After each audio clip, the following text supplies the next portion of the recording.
Allahu Akbar. Alhamdulillahi Rabbil Alameen, as-salatu was-salamu ala Sayyidina Muhammadin wa ala alihi wa sahbihi ajma'in. Amma ba'd, a'udhu billahi minash shaitanir rajeem, bismillahir rahmanir rahim. I would like to welcome you all to ICNA Dawah Conference 2020, Islam, the Solution in Times of Confusion.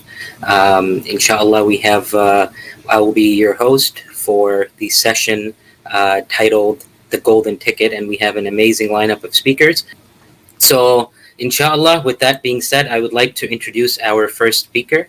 Our first speaker is Imam Khalid Griggs, and he will be speaking on the topic of locked in, why should I care? Just a brief intro. Imam Khalid is the Imam at the Community Mosque of Winston-Salem. He's an associate chaplain, also the vice president of Islamic Circle of North America, a member of Central Shura, a board chairman for ICNA's Council of Social Justice. Alhamdulillah, he's a human rights activist, prison reform activist, lecturer, author, and someone that I look up to who's always stood tall against injustice, oppression, and discrimination. So without further ado, Imam Khalid, please take over. Thank you so much for that very generous introduction. Assalamu alaikum wa rahmatullahi wa barakatuh. Alhamdulillahi Rabbil Alameen. Brothers and sisters, in the time that I have allotted, I want to address the topic of locked in, why should we care? And the topic addresses those Muslims and others who are incarcerated in the penal systems across the United States. And I want to point out at the very beginning that we do not know or do not have the exact number of Muslims who are trapped into this prison industrial complex, primarily because there are no figures of those who actually come into the system and then embrace Islam after they have been incarcerated. And then there are other Muslims who come into the prison system and who do not self-identify. But what we do know is that about one out of every 10 inmates in federal, state, and local jails, federal state prisons, we find that 1 out of every 10 inmates has declared themselves or identified as being a Muslim. And even though Muslims are just 0.6% over 18 years old in the Muslim population, this is an extremely high number. And what we're talking about the number of incarcerated people in this country being at least 2.4 million people, the largest incarcerated population in the world. This is not by percentage. This is my actual number of people in the population. And so this is a very horrifying number when we look at it. And what we have to understand too, with the prison system, the penal system in this country, that is part of a larger complex that's identified as the prison industrial complex. This is one of the most horrendous systems of incarceration, of actually convicting people, the whole process of being arrested and put into jail, go to court, put in jail, be under supervision for maybe a decade after getting out, and never fully being free after having served time. And so we have to look at this system not just as a place where people who have committed crimes are warehoused, but we have to look at this system as part of a system that as Muslims, we need to be involved and try to address the system. Let me just give just a couple of other quick comments about the system, and then I'll get right into the specifics of this particular topic. In the United States, as we all know, the 13th Amendment to the United States Constitution abolishes slavery in all of the territories and all of the states within the United States.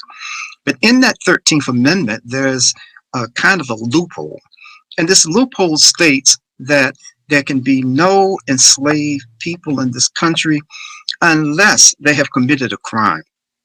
And when we look at the prisons today, they are the closest thing that we have as for a modern day slavery that is legal, just like chattel slavery was legal for about 350 years in the colonies and in the United States. And now we have this system that takes away the rights, forces labor, separates families, and does all of the things, for the most part, even beating and torturing, like we found in the Chicago city prison, where it was unveiled there, revealed how in that prison in Chicago, in the city, it was being used like a black site, a rendition site, where people would be taken off the street, and then no one would know where they are, their families, and no one would know where they are. Now, if we look at why we as Muslims should be concerned about this particular issue, we have to first look at the guidance that Allah subhanahu wa ta'ala gives us in the Qur'an. In the interest of time, I'll just sort of glean across a couple of ayahs and a couple of hadith. Allah subhanahu wa ta'ala gives us the incentive, a divine incentive, to free the captive, to spend our monies, our time, our efforts in trying to free those who have been captured, those who have been locked down. And this incentive is something that the Prophet Muhammad ﷺ addresses. And if you bear with me just for a moment, and I'll read this hadith in English. And it's reported that the Prophet Muhammad ﷺ said that no man forsakes a Muslim when his rights are being violated or his honor is being belittled, except that Allah will forsake him at a place in which he would love to have his help, Allah's help. And no man helps a Muslim at a time when his honor is being belittled or his rights violated, except that Allah will help him at a place in which he loves to have Allah subhanahu wa ta'ala's help. And of course, the Prophet sallallahu alaihi wasallam is making reference to Yawm Qiyamah, that on the day of judgment, that those of us who ignore the rights, that we ignore the rights of other Muslims where their rights have been taken away from them, or they have been dishonored, they have somehow lost their dignity within this system of captivity, that if we hope to have Allah subhanahu wa ta'ala's love and assistance on Qiyamah, then we must do something to try to help restore those rights and help to restore the honor and dignity. And then the opposite, once we help in trying to restore the rights of believers, once we help in trying to free the captives, to help them in their time of need, that on Yawm Qiyamah, Allah subhanahu wa ta'ala will give us his help, will give us his help at a place where we would most want his help. And this is at the time of judgment. The Prophet ﷺ quickly also said that we should feed the hungry, that we should visit the sick, and that we should free the prisoners. Brothers and sisters, the responsibility that you and I have to each and every incarcerated Muslim in this country. And I'll take it even a step further and say that the responsibility and duty that we have as free and independent human beings, the responsibility that we have to not just know about the existence of so many Muslims who are incarcerated in penal institutions across this country, that it's not enough for me and others to just talk about what's going on in these places of where so often people are caged like animals in a cage. You know, recently there were scenes on the U.S. border, the most southern border, where refugees and others trying to come into this country, that children were snatched from their mother's breasts, literally, and other older children were placed inside cages. Well, what is going on in the prisons and jails, mostly in the prisons across this country, are very similar to the kind of caging that has been and is going on our southernmost border with the country of Mexico. I want to share just a quick anecdote with you. A number of years ago, and this is maybe probably 30 years ago, when I first started working, it was more than that, started working in penal institutions, teaching classes and trying to help deliver other kind of services to Muslims who were incarcerated. The first time I went to this prison in Maryland, the state of Maryland, called Hagerstown. It was in Hagerstown, Maryland. And in order to try to discourage me and other Muslims from coming in to try to assist the population, rather than bring me through the area that one would normally go to when there were outside volunteers coming into the institution, the guards actually, the correctional officers actually took me the long way. And going through the long way, they took me through the area where it looked like about 4 levels of nothing short of cages were stacked on top of each other. These were actually supposed to be prison cells, but they looked like cages. And they took me through this very slowly. And as going through it, the men were just hollering obscenities and other kinds of things. And I was told later that this was a way to discourage me from coming from the outside to try to assist the Muslims who were there. I'm sure that this is not a story that's unique to me as a volunteer, having gone into institutions for over 40 years, that this is a common practice. So before I end, I want to talk about some of the specific things that we should be aware of and how we could address the kind of frustration that outside volunteers would have in traveling long distances to maybe conduct a class or visit certain brothers and sisters who are incarcerated, and then only to be turned around at the gate and not allowed to go into the institution that you have made the sacrifices to try to go into.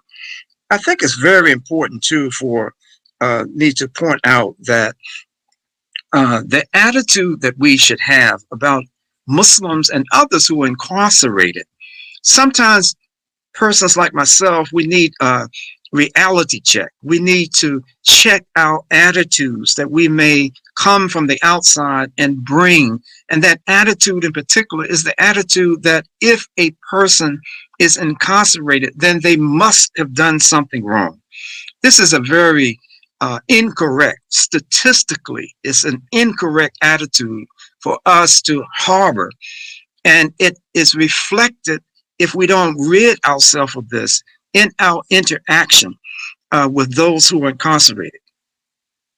Because of the works of very dedicated staff people in groups like the Innocence Project and other groups like the Center on Wrongful Convictions, there and others, we have statistics. We have people who are literally working with those who have been falsely in prison, many of them for 20 or 30 years or more, that they have just been almost randomly picked up. And due to prosecutorial misconduct, due to police misconduct, due to the kind of insensitivity of judges, these people have been warehoused across this country in these penal institutions. As a matter of fact, there have been, on average, since about 2014, an average of 3 individuals who have been freed and exonerated, who have served very lengthy sentences, and some maybe as little as 2 or 3 years, but most of them have been very lengthy sentences. There have been over 2,000 people who have been exonerated and freed because they have been falsely incarcerated. So, in the interest of time, I would just point out that it was shocking for me to discover, reading some of these statistics, that 33% of people who have even been on death row or given life sentences without parole, that 33% of this population of incarcerated brothers and sisters, just the total population, have been convicted of murder and manslaughter of this exoneree population. And the rest were committed for what would be considered as non-violent crimes. So, in closing, we are mandated by Allah, we are mandated by the instructions of the Prophet Muhammad ﷺ to do what we can do to free our incarcerated brothers and sisters and help meet their needs. Assalamu alaikum. Wa alaikum assalam. Jazakallahu khairan, Imam Khalid Griggs. Those were some very astounding facts and numbers, and inshallah may Allah allow us to help our brothers and sisters who are incarcerated in this prison system. So with that, just wanted to point out another brilliant effort that ICNA Gain Peace has been doing in putting up billboards, mailing postcards, running social media campaigns on the topic of justice and racism. Alhamdulillah, we've had billboards up in cities like Bay Area, Sacramento, Houston, all over the nation, and with the message that really pertains to the time and needs of this current society and the social issues. So I would really encourage everyone to take some time and donate financially and your time in terms of volunteering. So with that, I will pass this on to the next moderator for the next session. Jazakallahu khair. Assalamu alaikum wa rahmatullahi wa barakatuh.